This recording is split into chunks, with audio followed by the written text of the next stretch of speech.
আগামী 17ই জুন থেকে শুরু হচ্ছে এবছরের ত্রিপুরা ফুটবল অ্যাসোসিয়েশনের ফুটবল মরশুম।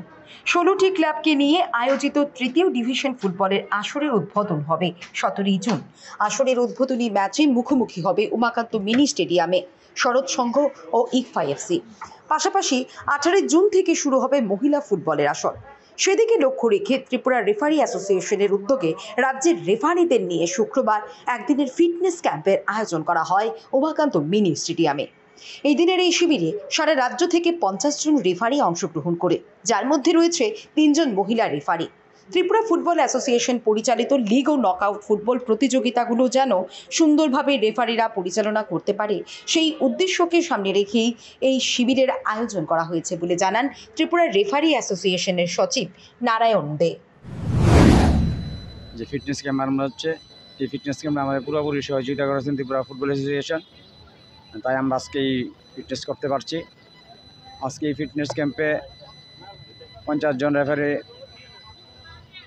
জয়েন করেছেন। বাকি আরও 20-25 জন বিভিন্ন পরীক্ষা অসুবিধা ছিল, আসতে পারিনি।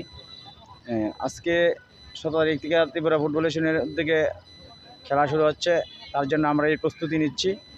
আমরা আশা করছি ত্রিপুরা রেফারি অ্যাসোসিয়েশন দর্শকদের এবং ক্লাবগুলিকে ভালোভাবে আমরা রেফারিংয়ের করার যে খেলাকে আমরা সুন্দরভাবে পরিচালনা করতে পারি। বিভিন্ন ক্লাব কর্মকর্তা ওদের কাছে আমরা সাহায্য চাই, তারা যেন আমাদের সহযোগিতা করে। রেফারিরা অনেক ধরনের পরিশ্রম করে, ওদের যে পরিশ্রমের তুলনায় যে আমরা রেফারি অ্যাসোসিয়েশন থেকে কোনো রকমের সাহায্য করতে পারি না। ত্রিপুরা রেফারি অ্যাসোসিয়েশন বিভিন্ন রেফারিদের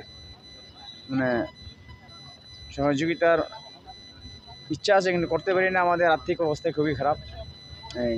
তাই আমি ফুটবল অ্যাসোসিয়েশনের সেক্রেটারিকে অনুরোধ করব আমাদেরকে যেই আর্থিক অবস্থাটা যাতে চিন্তা করে আমাদের এই বছরের রেফারি অনারিয়ামটা একটু বাড়িয়ে যাওয়ার জন্য।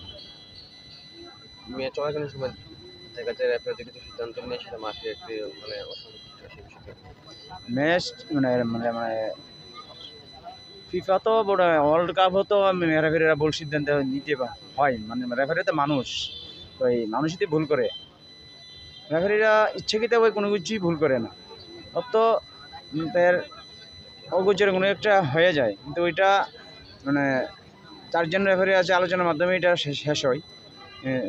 কিন্তু দর্শকরা দেখলাম না বুঝে না শুনে মাঠে উত্তেজনা সৃষ্টি করে দেয়। এবং আমার বিশেষ করে দেখলাম কোচ ম্যানেজাররা, ওরাও আইন সম্বন্ধে একটু আমার মনে হয় আর কি, ওরা আইন সম্বন্ধে একটু ঠিকভাবে পুরোপুরি আইন জানে না।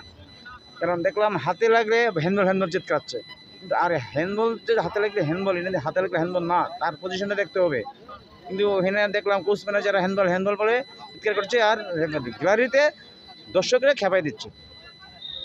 আমি এটাও একটা রেফারি অ্যাসোসিয়েশনের পক্ষ থেকে ত্রিপুরা ফুটবল অ্যাসোসিয়েশনকে অনুরোধ করব, যে সমস্ত ক্লাবের কোচ ম্যানেজার আছে তাদেরকে নিয়ে যেন একটা ওয়ার্কশপ করা হয়।